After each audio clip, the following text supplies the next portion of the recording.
Spring is definitely here on the island, and the Martha's Vineyard real estate market is gearing up for another very busy selling season.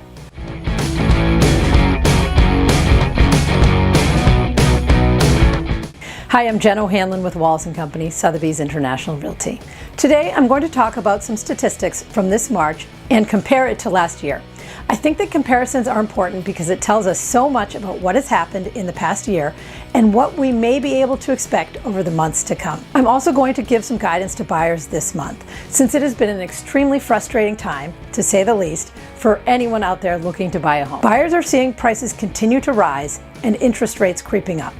And when a house that is in your budget and preferred location comes on the market, bidding wars and cash buyers can keep you from attaining your dream. I'll give you some tips and winning strategies on how to stay focused and positive during the process. But first, let's go over the numbers from March of this year and last year. My fingers are crossed that we have sellers who have been waiting for spring to put their homes on the market, as the low inventory is continuing to drive prices up.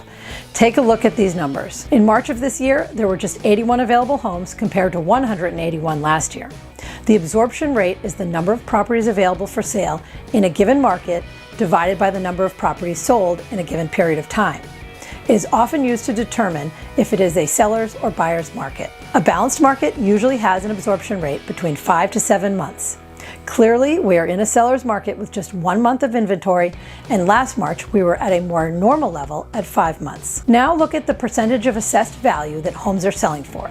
It is very important to note that this is an island-wide average, and it varies quite drastically from town to town and location to location. However, if you own a home on the island and know your tax assessment, you may just want to add 53% to that and see where you're at.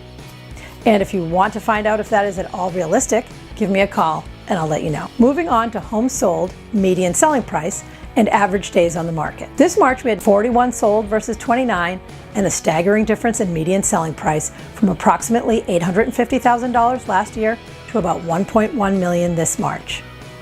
Additionally, we had 19 properties go under contract last month and just 9 last March. This is pretty amazing considering the lack of inventory we currently have. So all of this means that we have even more of a supply and demand issue than we had in the past year. And without a significant number of new listings, prices will continue to go up. This is good news for sellers, but not so much for buyers. So if you're a buyer, listen up, as I want to give you some advice. If you can remove the financing contingency, this can be huge. Most likely, you'll still be able to get a loan if that's your preference, but if you had to close without it, sometimes taking an equity loan from your primary residence can solve this problem.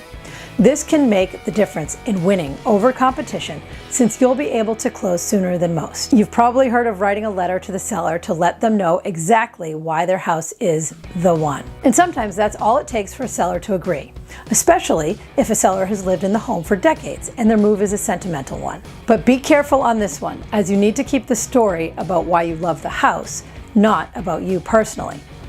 Always make sure your agent reviews the letter to make sure it doesn't violate fair housing. It needs to be specifically about the house. One contingency that is in almost all offers is allowing for the buyer to have a home inspection. If you're able to forego an inspection, this can be a great way to show the seller that you are 100% committed to the purchase. All that said, I'm sure you know what I'm going to say as the final and often best way to assure you get the house of your dreams. Pay the highest price.